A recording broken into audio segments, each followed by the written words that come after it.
It's time to talk about June's Journey, a hidden object mystery game with a captivating detective story. When you're playing, you solve a mind-teasing mystery of the roaring 1920s while you dive into June's captivating quest to uncover a scandalous family secret and solve her sister's murder. It's mystery, it's danger, and it's romance, and you never know where the next chapter's gonna take you. If that wasn't fun enough, you get to customize your very own luxurious island estate. Seriously, I cannot stop playing. I am already on the 3rd chapter and I just started recently. Join me back in time in the glamorous 1920s. June needs your help, detective. Download June's Journey for free today on iOS and Android. Join all the listeners who are listening right now ad-free by clicking subscribe on Apple Podcast, going to patreon.com/themurderdiariespod, or in Spotify, search The Murder Diaries ad-free.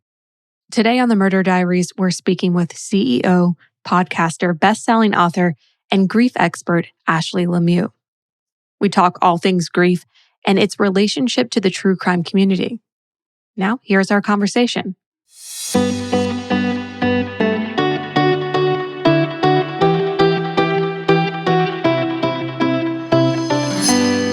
Hey guys, I'm so excited to be here. I'm Ashley LeMieux. I'm a mama. I live in Phoenix, Arizona, and I love helping people through their hard stuff. I have my master's in science in mental health and wellness with an emphasis in grief and bereavement. And my own personal journey kind of led me to this place of just wanting to help people have words to their feelings and help normalize things that a lot of us go through, but don't necessarily talk about. So I do that through my online community and podcasting and writing, and I'm excited to be here today. You actually already started hitting some of the points that we were really excited to talk to you about. So you have a master's in grief and bereavement, and you were mentioning some life experiences that have led you to this pursuit. Can you expand on that a little bit? Yeah. Where do we start? And I'll keep it short and sweet, but I love introducing myself as a mama. That's the first thing that I said, because my journey to motherhood was difficult and we experienced a lot of loss along the way. Most recently in 2020 during the pandemic, it was the day that the hospitals had shut down due to COVID. And I was 16 weeks pregnant. And obviously we were so excited for our first baby to join our family. And I got really sick that day and kept putting off going to the doctor because, things were scary at that time. And towards the end of that night, I couldn't get out of bed. I was screaming. I've never been in so much pain. And so my husband called the ambulance and they rushed me to the hospital. And they found out that I had gone septic, which basically means you have an infection, a bacterial infection that spreads to your bloodstream, goes to your kidneys. A lot of people in the hospital die from sepsis, or you can go into kidney failure, lose limbs, things like that. And I remember just being like, okay, I can do this as long as the baby's okay. And at first he was. And then 2 days later, I'm in the hospital and I'm alone. They told me, we have to admit you. We don't know for how long, but your husband can't come with you. No one can come with you. There can't be any visitors. And there's this one moment where things just got even worse really fast. And I woke up, there was this team it's called a rapid response call. So there's like a team of 10 doctors around me doing an EKG on my heart and putting oxygen on me because I felt like I couldn't breathe. And I asked one of the doctors if I was going to die. I truly believed in that moment I was going to, but I also knew there was this baby and I was like, we got to keep going. And after that, though, I was like, there's no way that both of us could make it through whatever is happening right now. And so that night, once I was more stable, I told them that I needed another ultrasound, that I needed to see the baby. And they took me down and the tech turned on the ultrasound and off within like 3 seconds. And by the look on his face and by what I didn't see on the screen, I knew that we had lost the baby. And I ended up delivering him by myself the next morning. And it rocked us. It it rocked me. And the next over a year after that was spent me trying to heal, not only emotionally, but physically. Coming back from sepsis was so difficult. Every part of my body was so different. So I was grieving that loss and the loss of feeling safe in myself, trusting myself. And then we were trying to get pregnant again, and that wasn't working, and no one could figure out why. So then we started fertility treatments. And it was during that time where everything, the whole process of all of it was just so exhausting. And I felt so drained, and life felt so dismal. And like every day I was waking up dreading it. And so we decided that we were going to take a break trying to grow our family. And I was really asking myself, how can I feel purposeful in this life that feels really heavy right now? And it was at that time, so this is in 2021, it was at that time that I decided that I was going to go back to school and get my master's degree. And then I start school, and a month later, I get pregnant. And so I actually finished like my capstone research and everything with a 6-month-old. And it was wild, but that's how, we've gotten here today. That's just a little part of my story. As I was going over and looking at your Instagram before our interview, I did see the photo of you and your daughter in your cap and gown. Yeah. And I thought that what a special moment for you to share, especially given everything that it took to get to that place.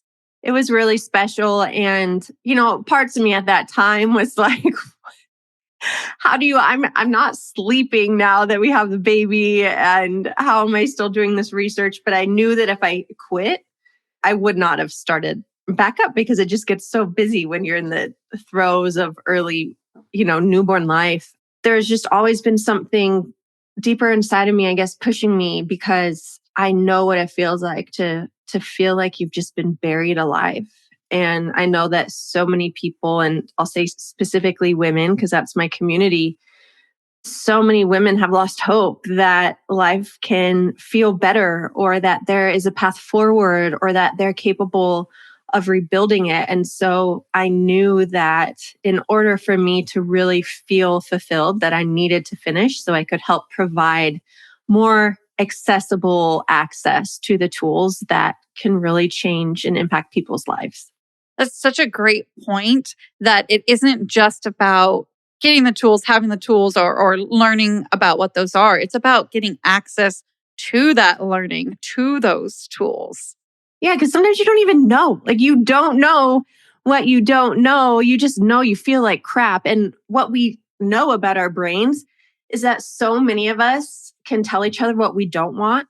We know we don't want to feel bad anymore, or we know we don't want to feel tired anymore. We know we don't want to feel stressed out or lonely or overwhelmed. We know we don't want to feel those things. But most people, if you're asked, well, what do you want?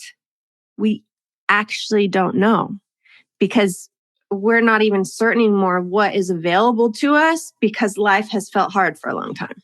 And especially during a pandemic at that time, we really didn't have great access, or that access was changing. So it wasn't in person anymore. It was on Zoom, and trying to figure that out. And not only the people that are in need of the services, but those that perform the services, trying to figure that out and what that looks like for them, and having a home office, and just trying to figure everything like that out. And I can't imagine going through such a loss, while at the same time also then entering a master's during the height of the pandemic like you did. That's absolutely incredible. And I will say and share with you that I also suffered quite a loss regarding family growth, if you will, and building your family in 2021. In and around April, March, the spring. See, I've even kind of blocked out exactly when it was. We had made embryos with an egg donor, because that is part of our journey. And, you get so excited, and you get ready for implantation day, and it's already kind of awkward because you're dealing with multiple people of okay, because we were working with a surrogate. So for us, we were dealing with multiple families and people, and, but it was exciting. And then you get that positive pregnancy test, and then you know what? The next couple of days, those numbers start dropping. and it doesn't happen. And going through all of that in the pandemic was, I think, it was very difficult to navigate all that. So it's so great that there are people like you out there, giving this idea a platform and a reality that people can like live in and understand it through. I'm sorry to hear that also. Thank you for sharing. Of course. I think it's helpful to share these stories and these experiences, because I feel like the more that people understand that it's real, the more that we can understand it as part of our society and support those people who are going through it, whether we've been through it ourselves or we just understand it because somebody else we know also went through that, and we know we can understand it better than we can understand each other better. That's the perfect explanation as to why you're a wonderful guest to have on our podcast. Grief, whether it's from infertility, whether it's from a homicide, everyone can relate to some sort of grief. And if we can all understand and speak the same language around that, we can connect better with one another. Well, it's giving people permission to talk about it, because for so long, so many people feel like we can't talk about it, or we feel awkward. We don't know what to say. And so therefore we say nothing, or there's topics and some types of losses that are still taboo. Pregnancy loss, infant loss is still one of those things. People get uncomfortable talking about homicides, especially to victims' families, or death by suicide. There's still so many taboo topics. And so that creates an isolation of people who not only are grieving, but now feel so alienated from their community and from everyone around them, because no one wants to touch that thing because they don't know how. So when we can have conversations like this is what helps facilitate healing. This is what helps facilitate community and acknowledgement and understanding, which is what everyone needs as they're going through the grieving process. Absolutely. Like Paige, I've had my own infertility journey. And when it's been so long, it stops getting acknowledged, which is really weird when it's the one thing that's on your mind all the time. Bottom line, grief makes people super uncomfortable. And I think it's the same thing for the families that we interview on the podcast. While my own grief journey pales in comparison to the heartache that they experience, I see a lot of similarities in how they're treated by their communities and loved ones. People just don't know what to say when something as horrible as murder happens, so they don't say anything. But then the family suffers in silence because they stop getting to talk about their loss. And I think it's a compounding thing, because when you stop getting to talk about the one thing that is constantly on your mind and you can't escape, it's sadder and lonelier. Yeah. And often they want to. Can I give like one sentence that might be helpful for people who are listening who are like, my friend's going through a hard thing, but I don't know what to say to them? We'd love that. Okay. So this is so good because it acknowledges what you're feeling while also telling your friend that you want to be there for them. And it can be, you can say something as simple as, I'm not going to lie, I really don't know what to say right now. Because I don't want to say the wrong thing, but I want you to know that I see how hard this is and that I'm going to be here with you every step of the way. It can be as simple as that. Just acknowledging that you know it's messy and you don't know what to say, but you do care about them and you're going to be there and you're going to figure it out together. If someone told me that, I'd probably bust out and cry. Right? It doesn't need to be complicated or some huge perfect delivery. People just want to know that other people see them and are going to be there with them. And it's so much more helpful than someone trying to fix the source of your grief or pain.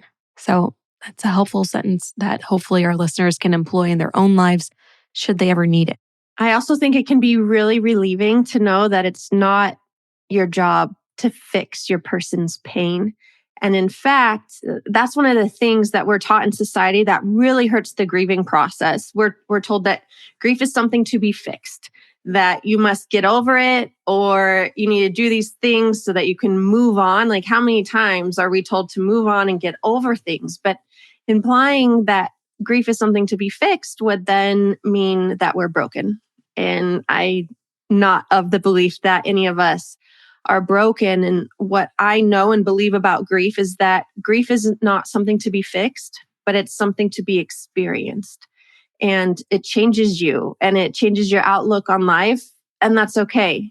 It's supposed to. So as a friend, if you can step into that grieving process, knowing that you're not going to fix it and you're not supposed to, then you can show up in a way where you are equipped to experience it with your friend and let them know that you are there as a support as they walk forward on their path. When we're talking about pregnancy loss and true crime, which you would think are just two unrelated topics, but actually really not, because there's this idea of something my sister and I say, and I believe I've shared it with Natalie too, is that kind of the consequence of love in certain words is grief. So to sit in that idea of like, I loved this person or this baby or whatever it may be, that is where there is that experience of grief. So just experiencing it and getting through that, it is necessary, just like when you are experiencing love. So that's actually super insightful. And one of the other things that ties these two ideas that, again, would seem so different is the fact that it's an ambiguous loss. It's a loss that is occurring without really any kind of significant likelihood of any kind of emotional closure or sometimes any clear understanding, especially with the cases that we work with. A lot of times they have no idea where this loved one is or who may have murdered them. It's an ambiguous loss. And that's something Natalie and I have really come to understand. It's just a completely different type of loss. It's completely different. And I love that you're talking about that. I was hoping we would talk about ambiguous loss because it can happen in a variety of losses. But when you experience it, especially in this context of your show and the topics you cover, it leads to complicated grief, which means that your grief is prolonged. It can increase your depression, your isolation.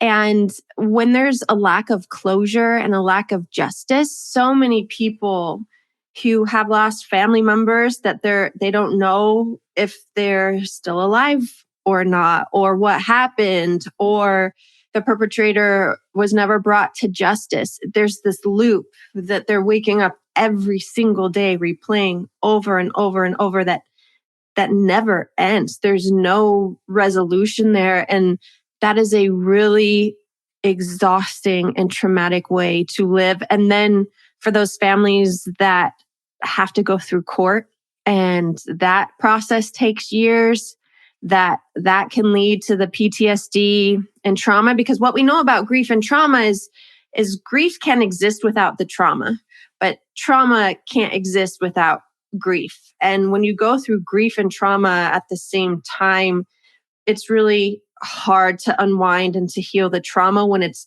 ongoing, meaning like you're still showing up in court or you're just reliving this every single day. When your body knows that you're still in this constant state of panic, your trauma just continues to stay with you. And that causes a suffering that these people need support that I know that they're not being given.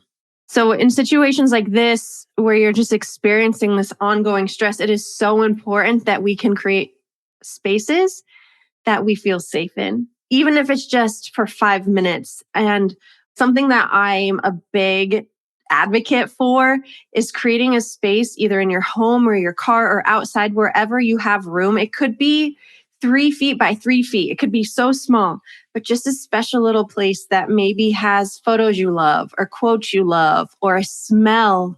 Smells actually can bring us back to the present and bring our senses down a little bit and help us feel safe. But if we can create our own safe space where we know we're the only people allowed in that space and our thoughts are the only thoughts allowed in that space and what we want are the only things allowed in that space, it can help us start facilitating at least one place that we can go to throughout our day where we can get a reprieve because our nervous systems have to have that. And it could even be music. I have some paintings in my office where these are my special paintings, and because they speak to me, and we just have to be very intentional about creating those spaces for us. That intentionality also translates into how you talk to others about grief. One of your posts talks about 5 ways to talk to your children about grief and death. I don't know if you remember what you listed, but you said don't use euphemisms, don't hide your grief, help children name it, don't volunteer too much information, and normalize their feelings. Yeah. If you're a parent listening and you're like, man, I haven't handled those conversations well in the past, or I didn't know how, I want you to know that it's okay. Because there's been reports and studies that have been done that it's somewhere up around 90% of parents who have their families are experiencing some type of loss, could be with a grandparent, could be with the other partner, have not known how to talk to their children about death. And so I love having these conversations because how we talk about death to our children impacts how then they're going to talk and feel about it. But one of the most important things that you can do is to let them know that their feelings are safe. And we do that as parents by showing our feelings. And, as a parent, the last thing you want is for your kid to feel pain. It's like we want to protect them from everything, but that's not our job. What our job is to help them through it. And some of the most resilient kids come from parents who express their emotions. And then if your son Billy comes and says, "Mom, you're crying. Are you sad?" and you say no, that makes him second guess his intuition or how he's receiving your emotions. But if he can come to you and you say yes and validate that he was correct in that, that opens up a lot of resilience and emotional maturity in children. And the other thing that I listed first in talking to your kids about death is euphemisms. A lot of times we want to say things like, "Oh, well, grandma packed her suitcase and now she's gone forever," or "they're in a better place," or just these things that kids don't understand. Kids are very literal. They have to hear the word dead or death. And I know as adults that makes us uncomfortable, but as a child, they need to grasp a concept that makes sense. Otherwise, their imaginations start running with things that might cause a lot of fear inside of them. Another one of those that we listed was not volunteering too much information. Can you give an example of the right way to present the information and maybe comparing that with one of the ways that you see it done that might not be super correct? Yeah, that's a really good question. So let's say you're talking to your 5-year-old about his grandma's death, and you also have a 15-year-old, right? How they understand death and where they are developmentally are so different. So you're probably going to talk to them together, but then you're also going to have individual conversations with them. For a child, or 10 and younger, 12 and younger, let them ask you questions. When they ask questions, then you know what they're thinking about, and then you can provide answers. But a lot of times we want to say the right thing and we're trying to figure it out. So we offer too much information about all the details of what happened to grandma and all of the things that is just flying over a 5-year-old's head. But a lot of times their questions are simple or they're a little more concrete. And also, sometimes kids want to know, am I going to see grandma again? Is she okay? And sometimes spirituality as a parent comes into that answer. And also, if you don't know, it's okay to tell your child that you don't know. I think a lot of times we try to just make up answers because we want to see the perfect thing, but it's truly okay to just say, I don't know yet, bud, or whatever that looks like. But let them ask you questions, and then you can gauge what information to share based off of what they're already thinking about.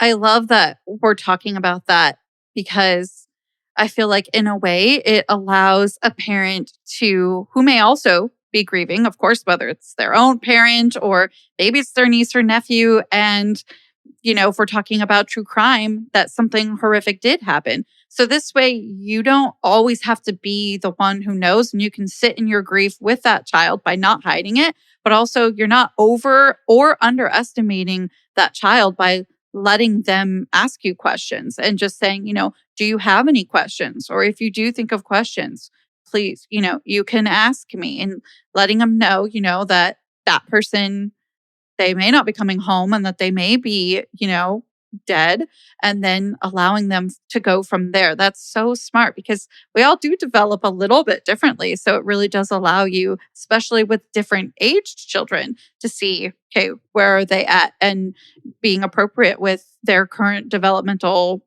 level. Something else that's great for younger kids too is allowing them to express themselves through painting or drawing or finger paints, because they might have feelings that they don't even know how to formulate into questions, but you can kind of get a sense maybe around some of their feelings if they're able to paint it out. Or what we know about little kids too, a lot of times they'll act things out with figurines.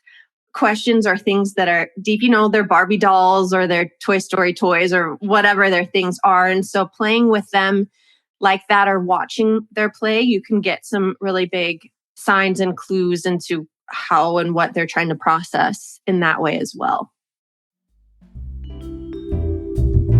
This episode was made possible in part by Thrive Market. One thing that everybody has to do is eat, and that involves grocery shopping. So why not do it from the comfort of your own bed or couch or wherever you are? This is where Thrive Market comes in. They sell nutrient-dense products, and trust me, everyone can find something they love. Thrive Market is quickly becoming my go-to for all of my groceries and household essentials. Seriously, the convenience of getting everything online and then quickly shipped straight to my doorstep is such a time saver. I love that Thrive Market carries brands with the highest quality ingredients and sourcing methods. They restrict hundreds of ingredients across their food and cleaning categories, and I can use their on-site filters to suit my lifestyle needs. Whether you're looking for organic kids snacks, low-sugar alternatives, or gluten-free pantry essentials like me and Paige, you can curate your own shopping experience with a few clicks that make simpler, healthier swaps. It's so easy to use their filters to find what you need too. Natalie and I tend to eat gluten-free, and it's so easy to use their filter to find gluten-free options.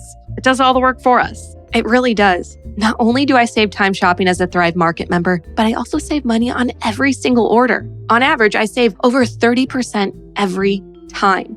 They even have a deals page that changes daily and always has some of my favorite products. One of my favorite brands that Thrive carries is Molly Suds. It's a non-toxic household cleaning brand, and I love it. I use it all the time. I used it before Thrive, and it just is so much more convenient to order it with everything else that I'm getting to stock my pantry. And let's not forget, when you join Thrive Market, you're also helping a family in need with their 1-for-1 membership matching program.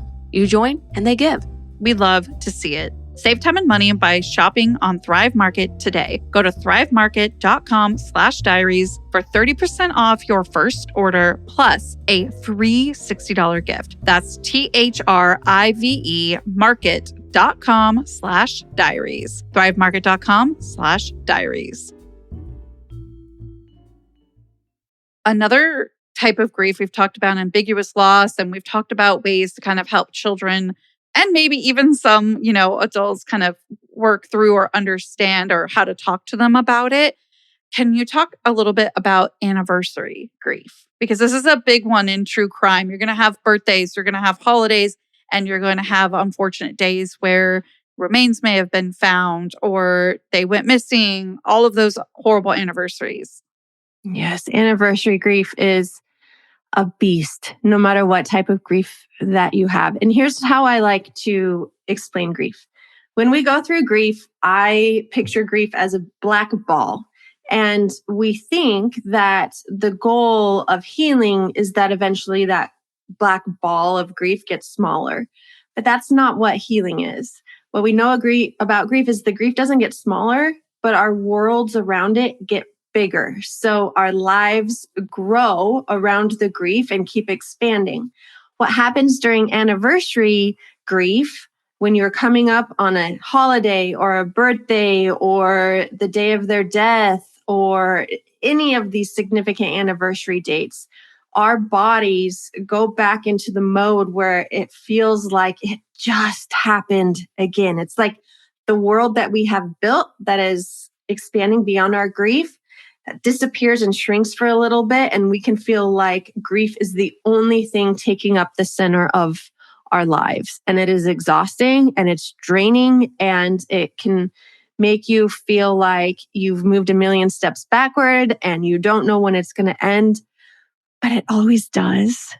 And then as years go by, we have to do things to support ourselves to handle that anniversary date, whether it's letting someone know that we're going through a hard time, or whether it's scheduling some self-care so that we're getting a massage, or we have extra therapy, or we're with friends, or just something that feels really supportive and safe for us. It's really important, because what the opposite that can happen is the anniversary date starts coming and people want to shut out the feelings. So they start working more, or they start binging more. TV was my go-to thing, just to numb out. And then I would try to sleep as much as possible throughout the day to just avoid it. Or, this is where so much alcohol abuse is done around these types of anniversary dates and in our grief. And it's because we're trying to numb it out. And so the opposite of feeling is numbing. And we have to feel so that we can heal. And in order to do that, we have to feel safe to heal. And so I always say, create as much safety around you as you possibly can when you know that the anniversary dates are coming up. And what's been so interesting to me for my own personal life, and also as I've talked to others, a lot of times the anticipation of the anniversary date feels worse than the actual day itself. It's like there can be so much buildup, and we wonder so much of, are we going to be okay that day? And we're dreading it and it's coming. And so the date itself isn't the only date that can affect us. The whole season can feel off as our bodies physiologically prepare to experience and remember this thing that still feels very fresh when it feels that close. As they say, grief isn't linear. There are ups, downs, and surprises along the way. So you just have to show yourself compassion in all of its stages, which reminds me of a post you made around the holidays. And it's actually one we shared to our Instagram stories. I'm going to read it for our listeners. So here's what it says. Sending love to those who no longer count down to Christmas, but have to bravely count up. The first Christmas without a loved one. The third Christmas still not pregnant. The 10th Christmas honoring him through his favorite recipe. This type of grief changes you. Just rereading it even, this type of grief changes you. That last sentence is a gut punch because it's so true. Yeah. And so many people feel that way. I think that post was shared over like tens of thousands of times because we share that feeling, and often we don't even know what we're feeling or think that we're the only ones. And I also think the holidays are this season of, okay, I made it through this year during this hard stuff. Okay, maybe next Christmas I'll have my baby. Or maybe next Christmas it won't feel so hard without my dad here. Or maybe next Christmas I'll be in a loving relationship. Or like a lot of times we use holidays as this gauge of, I wonder what next time, maybe this will be my last Christmas without this thing, or maybe this is my last Christmas feeling this bad. And what we realize is that life is hard and things often take a lot longer than we thought they would or that we want them to, at no fault to our own, just because it's life. But counting up for the holidays, man, it freaking sucks. One of your posts that really kind of couples this, sort of alludes to this loudness of the silence of really whoever you are grieving or whatever you may be grieving, even if it's just that relationship that you wish to be in, even if it's not just a person who has passed. There's this loudness to the silence. And it's often that loudness, that screaming of the silence is what makes that grief feel like whatever loss happened just happened. Yeah. The silence, the loneliness, of it. I mean, it's a lot. I just passed a hard anniversary, and January is a real hard month for me, and it feels conflicting because I get excited about New Year's. I get excited, after family holiday time and kind of decompressing and then getting back into work. I love working. I love connecting with people. And so January kind of brings this new energy. And also January signifies a lot of loss in our life. And January is the birthday of one of my best friends who died a couple of years ago now. And I took her cinnamon rolls last month for her birthday because I'm like, we would eat cinnamon rolls on your birthday. So now what do I do without you here? And so creating these rituals that you're still doing also without your person, while it feels both healing to me, but it also feels that silence of being there by myself, eating cinnamon rolls with my friend who I want to be here, but she isn't. It's this constant navigation of this word I always say is and. We feel the joy of their memory and the sadness of the lack of them being here with us. And so I always just try to hang on to that word and.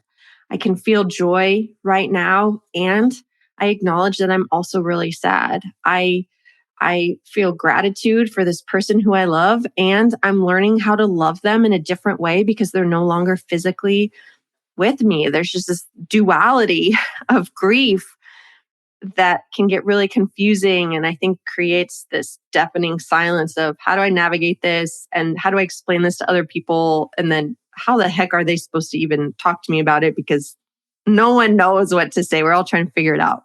That loudness of the silence, it really showcases how grief changes you. Even with your friends passing, you'll still be able to eat cinnamon rolls, but you're no longer the person that ate cinnamon rolls with her. Yeah. And that's the strange thing about grief.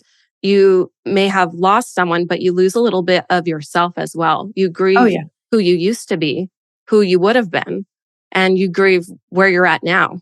Yes. And that's a part of grief that so many people aren't talking about or don't even acknowledge is happening. Is grief is this change of the perception of the life around you. It's the grief of who you are, of who you wanted to be, of dreams that you had that are no longer. And then you're like, okay, so now what? Without this thing, who am I? Where do I want to go? How do I rebuild? And actually post-pandemic right now, kind of 4 years out, this is the part of grief and trauma that we know kind of 4 years, depending on what you've gone through, is the year where you're sort of starting to really figure out where you fit back into the world, and you're taking chances again to figure it out. And as we're all coming out of this pandemic 4 years later, there is so much confusion and heartache and people just feeling lost right now. And that's why, because who we were 4 years ago and how the world functioned is different than it does now. But we haven't been given new tools on how to get to know ourselves again, or how to figure out how to fit back into things, or know that we're allowed to pivot our dreams and create something new. We're not taught those things. And so finding your path forward through grief is really hard when you don't have the tools to do so. What you just said is really resonating with me. I look back and I personally have a lot of resentment with the pandemic. It was kind of my worst nightmare come true. I have a lot of anxiety and a lot of dermophobia. So I have had to work a lot on a lot of that. There's been therapy, but when you're talking about this, figuring out where we fit in with the world, I'm feeling that right now because my response is probably about 6 months to a year behind everybody else's with their comfort levels. And a lot of people don't understand. I'm lucky I have a best friend like Natalie who has done nothing but understand exactly where I'm at. And so some people might wonder why you still feel like that, or why is that still triggering to you? I've been over that for 2 years. And even more so, I look back and really resent that I feel like I lost those 4 years of my life, as has everybody. I'm just talking about my own personal experience. So I look back and I'm like, I lost so many years, of course, because of what was going on, but also because of my own anxieties and comfort levels of what I was ready to do or not do. And so, yeah, you could really see that at that year 4, when people are coming out of a major loss, that they may start resenting, the reasons of those passings or whatever is surrounding that passing, and start resenting and looking back and feel like they kind of lost, or at least lost a big part of those years, not just a person or something that they love. Yes, I'm so glad you brought up resentment, but it's not the only thing. There's bitterness as well. So when you're grieving, whatever you're grieving, it's really hard not to grow bitter and ask why it's happening to you. But it's even harder to crawl out of the hole bitterness puts you in, because you realize nothing and no one can get you out of it except yourself.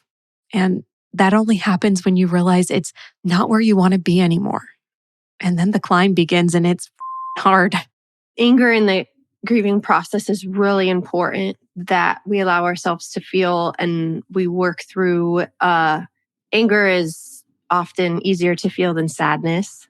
A lot of men's, their go-to is to feel anger, and it's a mask for sadness, because men haven't ever been given permission that they're allowed to feel that.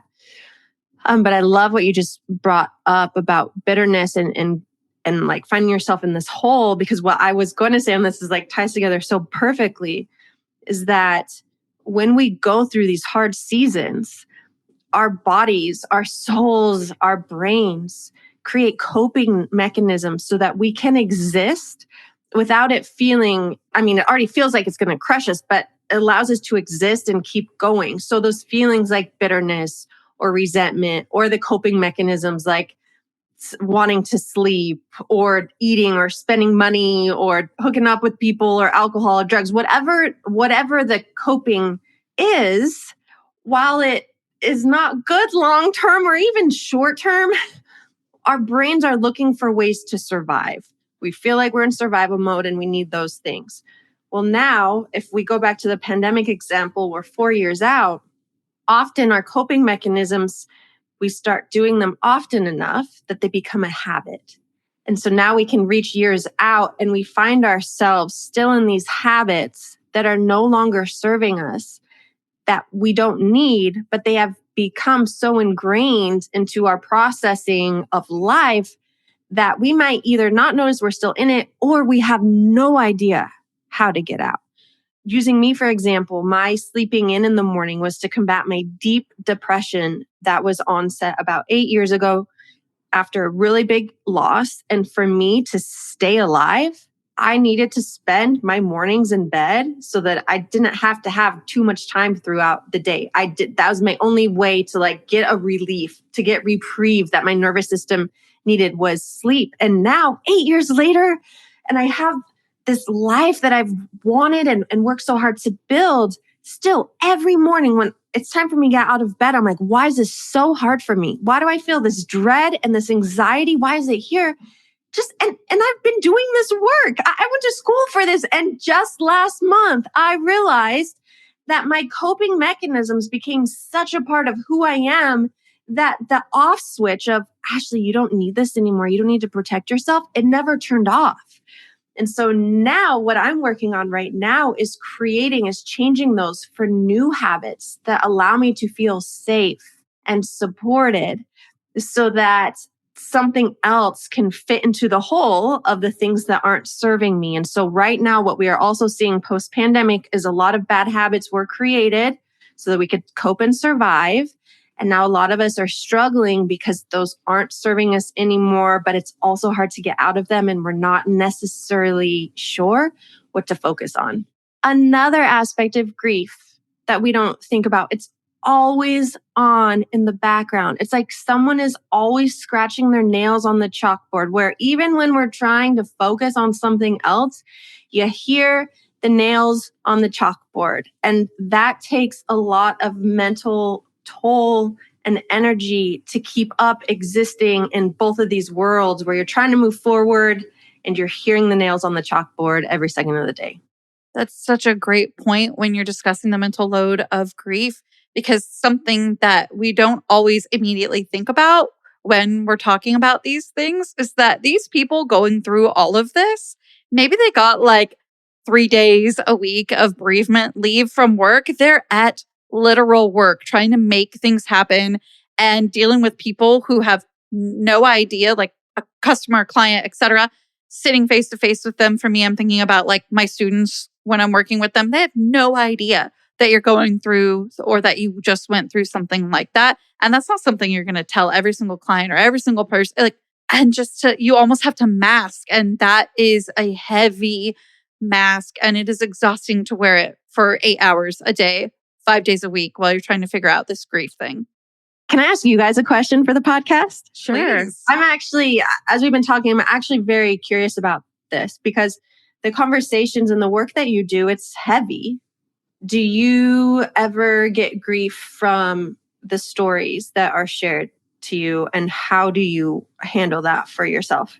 If Paige doesn't mind, I'll jump in first. So to answer your first question, yes, I absolutely feel grief through this podcast, but it's definitely a fraction of what the families experience, because what they're experiencing is firsthand. It's their loved one, and they're living with it the rest of their lives.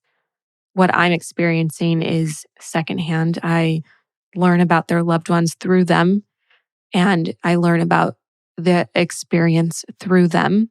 But it doesn't mean that I'm not capable of feeling their profound sense of loss and grief. And I think that everyone who listens to true crime, whether it's our podcast or not, understands that it's horrific, but it's even more brutal up close. And through the Murder Diaries, I've met so many people who have experienced these tragedies. I've talked with them. I've cried with them about the awful things that have happened to their loved ones. And I don't think those interactions will ever leave my consciousness. I will never forget them because they had such an impact on me. Then you couple that with my own grief journey, and sometimes it can be too much. It can be overwhelming. To answer your second question, I've definitely noticed a shift in the type of content I consume, whether that is books, whether that's television or even movies. I'm starting to notice a trend of me seeking out a guaranteed happy ending. So whether that's a lighthearted beach read, whether that is a comedy, I just need something that's going to make me smile or laugh or not leave me so sad. Because I've realized, at least for me, that it isn't sustainable to live and breathe true crime 24/7. Natalie and I started as true crime consumers that wanted to start a podcast to showcase and bring awareness to violence in our world, specifically violence against women. And like Natalie said, some things became daunting. And we started to realize that in order to manage that, working with the families and things of that nature actually really helped, because what that did was it helped us. We dug down deep, I should say, and we had to find the purpose. We had to start asking ourselves, why? Awareness and things like that are extremely, extremely important. But why? Why are we telling these stories? And kind of live in that and be in that supportive nature to really be able to kind of balance that grief, is to find the good in what you're doing. Because, right, especially when we're working with the families, that you're living in that grief, just finding that purpose and being able to be the one that wasn't directly affected by the passing of that person, and say, I can use the strength that I have by not dealing with this day in and day out and waking up with that trauma experience that those families feel. So I think digging down and finding the purpose really helped. I think also Natalie and I being best friends on top of having a business together for going on 5 years, we can lean on each other privately. And like Natalie says, we have cried with families. We have really really dug down deep and made connections with some of these people. So I think that that's part of what kind of keeps us going and kind of keeps us healthy too. Again, living in that purpose, living in that why, and then taking care of ourselves with self-care. And one of the biggest things, like Natalie mentioned for me too, was I really don't consume true crime outside of research for an episode, because again, it went back to that purpose and finding the purpose of like, why am I watching this? Why am I doing this? Why is this particular documentary or episode of a docu-series, why is it in existence, right? Why is this here? So kind of being able to look through the ethics and find other resources that are also living within the why before they're putting their true crime content out. I think this is a really important thing to touch on. You guys just said it so perfectly. But often when we are in a circle with people who are going through something hard, or we're a caregiver to someone going through something difficult, or it's part of our job, or we're a first responder, or, I'm sure there's responders listening who are on the scenes to these homicides, or the counselors who are helping support their families. Like, it's so important that we give ourselves self-care, and that we also work through sometimes we can feel guilt if we're happy, or feel joyful when we know other people are having a hard time. And I just think it's so powerful to recognize that in other people's grieving process, that we need to protect like our spaces too, so that our work can be sustainable. And so I love that you guys just share that, because I think that is so important for everyone to remember about their own grief journey. What tools out there for grief, but that everybody knows, are just outdated and kind of almost, I'll use the word, wrong, and like not what we should be doing or using anymore or referencing anymore? And what is out there that is positive and new support that is kind of coming down the chain that you're seeing more, but that maybe people aren't seeing now, but we'll see more and more of? I love this question. And I'm going to say that, a lot of practitioners that I know, and a lot of professionals who are helping those in their grief, usually, hopefully, are up to date on what is working well. But something that we often see, especially on social media, from kind of in the self-help world, which I would put myself in the self-help world, right? So like, I'm not knocking the self-help world, but there is a lot of self-help messaging that you can just will yourself into feeling better. That if you wake up earlier, or that if you really want something, then you're going to make it happen. Or if you're not trying hard enough, it's because you're lazy, or you're not disciplined enough, or whatever that message is.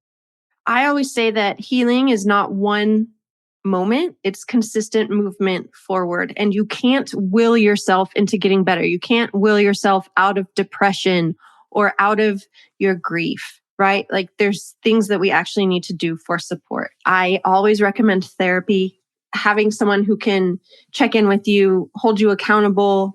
There's specific types of therapy. If you're struggling with PTSD and trauma, EMDR is a great resource for that. I also know that therapy, and this is something that I do feel like should change, but going about changing it is going to be really hard, but it's not accessible for everyone, because we're in a mental health pandemic and there's not enough practitioners, and it's expensive, and insurance isn't paying them enough. And so then oftentimes they take self-pay, which means that there's a huge population of people who really need treatment who can't afford treatment. So they just don't get it.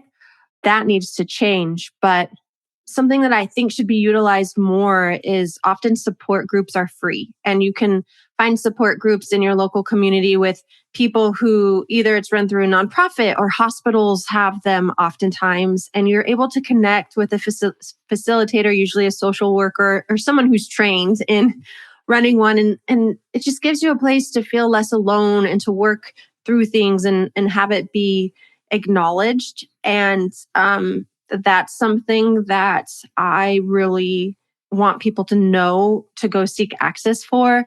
I get fascinated in there's so many more studies coming out on our brains and how grief and trauma is affecting our brains, and different types of therapies and things to do to just help calm us down so that we can find healing.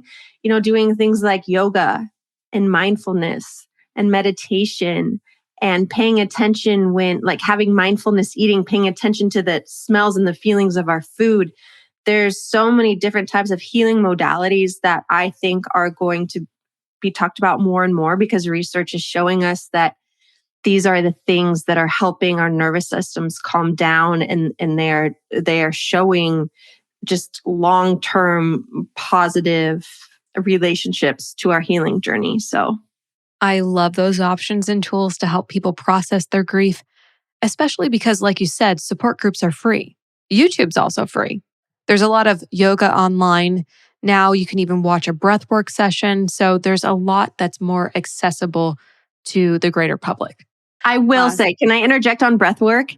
If you have a condition that is triggered by breathwork, it can be such an unsafe experience for you. But that also is something that we see online a lot, kind of in the self-help space, where people are getting certifications from who knows where, and they're like, come do breathwork with me. But there's no ever like PSA or disclosure that, if you are experiencing this or this or this can actually cause a huge mental crisis within you, and you might not know what's going on. So I love breathwork so much. And I also want everyone to do it from someone who knows what they're doing and know that it's something that supports you and doesn't make your mind feel worse. That's a great disclaimer, because I would have never known. And I feel like now our listeners know that if they do pursue it, to make sure that it's someone qualified, and maybe even speak to their doctor before doing it. That's a great point. Do we have an idea of any conditions that might be triggered by that? Or is it sort of just this idea that like it can and may trigger some people? It can. And maybe you even have an undiagnosed mental illness that like, you're having a hard time, but you might not know. People with panic disorder can get really, really triggered by it. People with PTSD can get really triggered by it, because with breath work, we're kind of leaving our present reality to dive deeper into our bodies. And if you're not feeling safe in your body, it's really hard to do that. Sexual assault victims can have a really hard time with breath work. And so we just need to make sure that on every stage of our healing journey, that we're doing things that we feel supported by, because it's going to be different from everyone. And it's okay that it's different for everyone. But that's why it's important we build our own toolkit. I'm so glad that you brought all this up, because it's also just opening up another space for those. We have many sexual assault victims and survivors that do listen. And it's so great to open up that space where they can feel okay if there's this like healing or self-care tool out there like breathwork that doesn't work for them. Instead of feeling, broken, or another thing that doesn't work that I can't do, or that isn't safe, or also they may have just not known and it got triggered. But it's so great to know, like, it's okay. There are multiple tools out there, because different folks, different strokes. So that's really great. And we honestly could talk to you forever. This has been so amazing. Thank you for all of your time and all of your wisdom today. You can find Ashley at Ashley K. LeMieux on Instagram. That's Ashley, ASHLEY K LEMIEUX on Instagram. Ashley's podcast is the Healing Her podcast, available on all platforms, and AshleyLeMieux.com. That's Ashley, LEMIEUX.com. It's been an honor and privilege to speak with you today, Ashley. We can't thank you enough for your time and your willingness to share your knowledge with us and our listeners. So thank you. Thank you. Thank you for having me. This was so fun. It's my first true crime podcast. I'm excited to have been able to talk to you guys. So thanks for having me. Make sure you follow us on all of our socials at the Murder Diaries Pod. And until then, stay safe. Bye. Seeking the truth never gets old. Introducing June's Journey, the free-to-play mobile game that will immerse you in a thrilling murder mystery. Join June Parker as she uncovers hidden objects and clues to solve her sister's death in a beautifully illustrated world set in the Roaring '20s. With new chapters added every week, the excitement never ends. Download June's Journey now on your Android or iOS device, or play on PC through Facebook Games.